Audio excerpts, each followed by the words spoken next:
சிவகங்கை மாவட்டம் திருப்பத்தூர் அருகில் திருக்கோஷ்டியூரில் உள்ளது ஸ்ரீ சௌமிய நாராயணப் பெருமாள் திருக்கோவில்.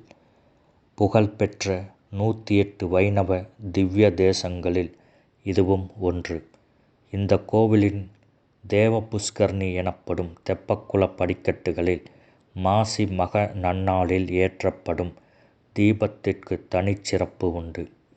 ஸ்ரீ சௌமிய நாராயணப் பெருமாளும் தாயார் திருமகளும் அருள்பாலிக்கும் இந்த திருத்தலத்தில்தான் ஸ்ரீ ராமானுஜருக்கு ஓம் நமோ நாராயணாய என்ற மந்திரம் உச்சரிக்கப்பட்டது. தடைப்பட்ட மற்றும் தள்ளிச் செல்லும் திருமணம் நடைபெற, குழந்தை பாக்கியம் கிடைக்க, இல்லத்தில் ஐஸ்வர்யம் நிலைபெற என்று பல்வேறு பிரார்த்தனைகளை நிறைவேற்றும் கற்பகத் தருவாக விளங்குகிறது திருக்கோஷ்டியூர் சௌமிய நாராயணப் பெருமாள் கோவில்.